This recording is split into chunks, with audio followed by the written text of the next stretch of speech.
Beku akaun parti politik, kerajaan bertegas tidak campur tangan. Perdana Menteri Datuk Seri Anwar Ibrahim berkata kerajaan perpaduan tidak campur tangan dalam penyiasatan Suruhanjaya Pencegahan Rasuah Malaysia SPRM ke atas akaun bersatu. Anwar menyifatkan tomahan pemimpin politik pembangkang bahawa wujud campur tangan tersebut sebagai tidak berasas dan mengarut.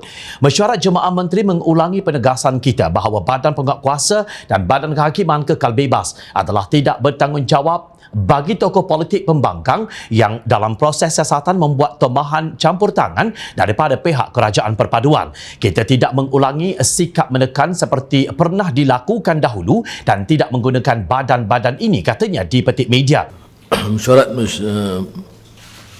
Jemaah Menteri tengah hari tadi mengulangi penegasan kita bahawa badan-badan siasatan dan penguatkuasaan dan Badan Kehakiman Kekal Bebas jadi adalah tidak bertanggungjawab bagi tokoh-tokoh parti politik pembangkang yang dalam proses siasatan membuat tomahan tentang campur tangan dari pihak kerajaan perpaduan. Kita tidak mengulangi sikap menekan seperti yang dilakukan dulu. Kita tidak menggunakan pada badan ini. Anwar menjelaskan ketika menjalankan tugas sebagai Menteri Keuangan, beliau mendapati terdapat projek yang menelan belanja terlalu tinggi tanpa melalui proses tender. Dalam projek Jana Wibawa dan Tempatan Banjir, saya dapati ia menelan kos yang terlalu tinggi. Maka saya dedahkan maklumat, katanya. Menurut Anwar, kalau kos itu tidak melambung, ia tidak menjadi isu kerana kerajaan tidak menghukum sesiapa. Tegas beliau, siasatan SPRM tidak tertakluk kepada pandangan atau pendapat beliau mengenai penggunaan wang atau ketidaktelusan tender, tetapi mengikut undang-undang. Mereka melakukan siasatan yang rapi didapati dalam akaun parti RM300 juta. Tentulah harus diperjelaskan.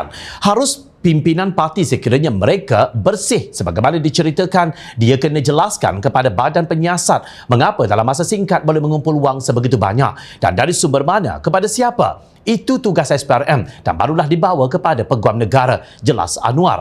Menurut Ketua Pesuruhjaya Suruhanjaya Pencegahan Rasuah Malaysia SPRM Tan Sri Azam Baki, akaun bersatu dibekukan bagi membantu siasatan ke atas wang yang disyaki daripada hasil haram. Siasatan sedang dijalankan mengikut Akta SPRM 2009 dan Akta Pencegahan Pengubahan Wang Haram, Pencegahan Pembiayaan Keganasan dan Hasil daripada Aktiviti Haram 2001, kata Azam pada Rabu lalu.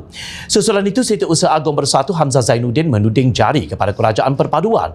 Kononnya siasatan SPRM ke atas parti itu merupakan usaha menjadikan agensi kerajaan sebagai alat untuk mencapai matlamat politik bagi membunuh kredibiliti Bersatu dan Perikatan Nasional. Beliau mendakwa ia adalah fitnah jahat terhadap Bersatu. Bersatu sentiasa tegas dengan prinsip integriti dan tadbir urus yang baik, ujarnya.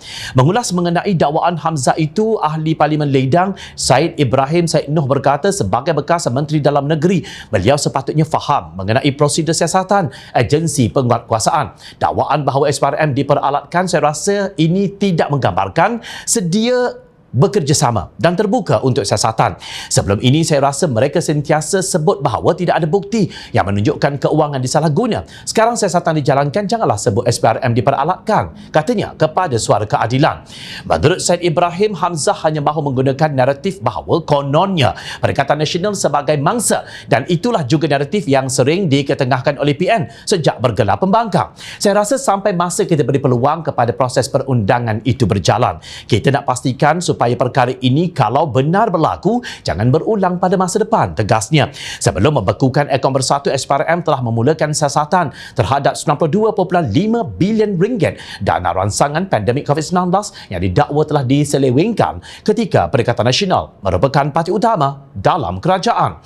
Seorang ketua pegawai eksekutif CEO sebuah syarikat ditahan pada 6 Januari lalu kerana disyaki menjadi orang tengah dalam pengagihan projek kerajaan Perikatan Nasional sekitar 2020 dan 2022.